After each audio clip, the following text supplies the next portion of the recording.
नवजोत सिंह सिद्धू ने सोनिया गांधी और प्रियंका वाड्रा से मिलकर क्या बात की, इसका अंदाजा तो नहीं है, लेकिन जिस तरह से सिद्धू कैप्टन अमरिंदर सिंह से अपना हिसाब बराबर करने की कोशिश कर रहे हैं, उससे तो यही लगता है कि कैप्टन के सियासत के दिन अब कम ही बचे हैं। क्योंकि सोनिया गांधी और प्रियंका वाड्रा से मिलने के बाद सिद्धू ने अपना एक यूट्यूब चैनल बनाया और वक्त वक्त पर इसके सहारे वे कैप्टन अमरिंदर सिंह पर हमला करते रहते हैं। नवजोत सिंह सिद्धू ने अपने यूट्यूब चैनल जीतेगा पंजाब पर अपना एक नया वीडियो शेयर किया। इसमें वे बिना किसी का नाम लिए सत्ता में बैठे लोगों पर निशाना साधते हुए पंजाब के आम लोगों को बता रहे हैं कि ये राज उनके दिए टैक्स और खून पसीने की गाढ़ी कमाई से चलता है। सिद्धू ने कहा कि टैक्स के रूप में दिया जा रहा पैसा उन्हें वापस मिलना चाहिए, न कि जूती बनकर उनके सिर पर ही आकर लगना चाहिए। सिद्धू ने कहा कि अब वक्त बदलाव का आ गया है और उन्हें उम्मीद है कि पंजाब की जनता बदलाव करेगी और 5 साल के लिए ऐसे लोगों को सत्ता सौंपेगी जो उनकी सेवा करें, न कि उनके सिर पर बैठकर राज करें। अभी कुछ दिन पहले ही सिद्धू ने केंद्र और पंजाब सरकार पर हमला बोला था। उन्होंने अपने यूट्यूब चैनल के माध्यम से देश में हो रहे कोरोना टेस्ट पर सवाल उठाए थे और दक्षिण कोरिया का मॉडल अपनाने का सुझाव दिया था। नवजोत सिंह सिद्धू ने अपने यूट्यूब चैनल जीतेगा पंजाब पर वीडियो जारी कर कहा था कि वे कोरोना वायरस को लेकर पंजाब के लोगों से बातचीत कर रहे हैं। इस दौरान नवजोत सिंह सिद्धू ने कहा कि दक्षिण कोरिया से लगातार टेस्टिंग करके अपने देश में फैल रहे कोरोना वायरस के ग्राफ को रोक दिया, जबकि सिंगापुर जैसे देशों ने भी वैसा ही किया। पाकिस्तान के सुप्रीम कोर्ट के फैसले के बाद भारत ने पाकिस्तान को साफ साफ बता दिया कि गिलगित बाल्टिस्तान उसका अभिन्न अंग है। उसके बाद भारतीय मौसम विभाग ने जम्मू कश्मीर सब डिवीजन को अब जम्मू और कश्मीर, लद्दाख, गिलगित बाल्टिस्तान और मुजफ्फराबाद कहना शुरू कर दिया है। गिलगित बाल्टिस्तान और मुजफ्फराबाद दोनों पर पाकिस्तान ने अवैध रूप से कब्जा कर रखा है। भारतीय मौसम विभाग यानी IMD ने नॉर्थ वेस्ट इंडिया के लिए जो अनुमान जारी किए, उसमें गिलगित बाल्टिस्तान और मुजफ्फराबाद को भी शामिल किया गया है। IMD की ओर से अपने बुलेटिन में गिलगित बाल्टिस्तान और मुजफ्फराबाद को जगह देना बड़ा अहम है। IMD के डायरेक्टर जनरल मृत्युंजय महापात्रा ने कहा कि IMD पूरे जम्मू कश्मीर और लद्दाख के लिए वेदर बुलेटिन जारी करता है। हम बुलेटिन में गिलगित बाल्टिस्तान, मुजफ्फराबाद का जिक्र इसलिए कर रहे हैं क्योंकि वो भारत का हिस्सा है और इसी महीने की शुरुआत में भारत ने साफ कहा था कि पाकिस्तान का इन इलाकों पर कोई हक नहीं है। दरअसल वहां की सुप्रीम कोर्ट ने पाकिस्तान सरकार को गिलगित बाल्टिस्तान में चुनाव करने के आदेश दिए थे। भारत ने इस पर कड़ी प्रतिक्रिया दी और कहा कि पाकिस्तान को वहां पर दखल देने का कोई हक नहीं है। विदेश मंत्रालय ने पाकिस्तान के वरिष्ठ राजनयिक को आपत्ति पत्र भी जारी किया था। बयान के मुताबिक तथाकथित गिलगित बाल्टिस्तान पर पाकिस्तान की सुप्रीम कोर्ट के आदेश पर पाकिस्तान के समक्ष कड़ा विरोध दर्ज कराया है। बयान में कहा गया कि ये स्पष्ट रूप से बता दिया है कि केंद्र शासित प्रदेश पूरा जम्मू कश्मीर और लद्दाख, जिसमें गिलगित बाल्टिस्तान भी शामिल है, वो पूरी तरह से कानूनी और अपरिवर्तनीय विलय के तहत भारत का अभिन्न अंग है। विदेश मंत्रालय ने कहा कि पाकिस्तानी सरकार या उसकी न्यायपालिका को उन क्षेत्रों पर हस्तक्षेप करने का अधिकार नहीं है जो उनके अवैध तरीके से और जबरन कब्जाए हुए हैं। पाकिस्तान से भारत ने कहा था कि संसद से 1994 में पास एक प्रस्ताव में जम्मू कश्मीर पर स्थिति साफ है। विदेश मंत्रालय ने कहा कि पाकिस्तान के हालिया कदम केंद्र शासित प्रदेश जम्मू कश्मीर और लद्दाख के कुछ हिस्सों पर उसके अवैध कब्जे को छिपा नहीं सकते हैं और न ही इस पर पर्दा डाल सकते हैं कि पिछले 7 दशकों से इन क्षेत्रों में रहने वाले लोगों के मानवाधिकारों का उल्लंघन किया गया, शोषण किया गया और उन्हें स्वतंत्रता से वंचित रखा गया।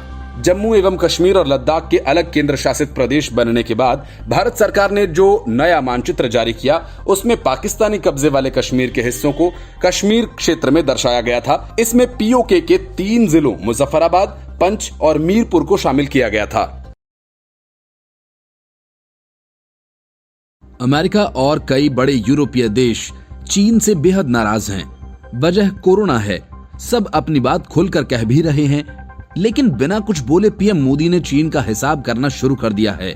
कोरोना वायरस का संक्रमण भले ही भारत में लंबे लॉकडाउन के चलते मंदी का सबब बना हो, PM मोदी इसे एक बड़े फायदे में बदलने की कोशिश कर रहे हैं। कोरोना की वजह से दुनिया भर की तमाम कंपनीज चीन की बजाय कहीं और अपनी मैन्युफैक्चरिंग यूनिट्स को स्थापित करने की योजना बना रही हैं। इसे भारत सरकार एक बड़ा मौका मानते हुए इन कंपनीज को लुभाने में जुट गई है। ब्लूमबर्ग की रिपोर्ट के मुताबिक अकेले अमेरिका की 1000 कंपनीज भारत में बुलाने की योजना पर मोदी सरकार काम कर रही है। इन कंपनीज में भारत की दिग्गज medical device company Abbott laboratories भी शामिल है। सूत्र बताते हैं कि सरकार ने अपने ओवरसीज मिशन के जरिए 1000 से ज्यादा अमेरिकी कंपनी से अप्रैल में संपर्क साधा है। सरकार ने इन कंपनीज को ये जानकारी दी कि यदि वे चीन की बजाय भारत में आती हैं तो उन्हें क्या रियायतें मिल सकती हैं। इनमें से भी भारत की नजर सबसे ज्यादा medical devices, food processing units, textiles, leather और ऑटो पार्ट्स मेकर कंपनीज पर है। शुरुआती बातचीत में कुल 550 उत्पादों के निर्माण में जुटी कंपनीज को भारत में आने का न्योता दिया गया है। दरअसल कोरोना के संकट के बाद से ही अमेरिकी राष्ट्रपति डोनाल्ड ट्रंप लगातार चीन पर वार कर रहे हैं। कई बार वे कोरोना को चीनी वायरस भी कह चुके हैं। ऐसे में ये माना जा रहा है कि आने वाले दिनों में अमेरिका और चीन के बीच ट्रेड वॉर और बढ़ सकता है। ऐसी स्थिति में अमेरिकी कंपनीज यदि चीन से किसी और देश का रुख करती हैं, तो भारत सरकार की नजर अपने देश को मजबूत विकल्प के तौर पर पेश करने पर है। यहाँ तक कि जापान ने अपनी कंपनीज को चीन से बाहर शिफ्ट होने के लिए $2.2 अरब का पैकेज भी जारी किया है। इसके अलावा यूरोपियन यूनियन के देश भी चीन पर अपनी निर्भरता को कम करने के उपायों पर काम कर रहे हैं। सूत्रों के मुताबिक भारतीय व्यापार मंत्रालय ने अमेरिकी कंपनीज से विस्तार से बातचीत की है और पूछा है कि वह भारत में किन सुविधाओं की अपेक्षा रखती हैं। इस दौरान कई कंपनीज ने लेबर लॉ में सुधार की बात कही है। यही नहीं, भारत सरकार राज्यों के साथ मिलकर भूमि अधिग्रहण जैसे मसलों पर पहले ही काम शुरू कर चुकी है।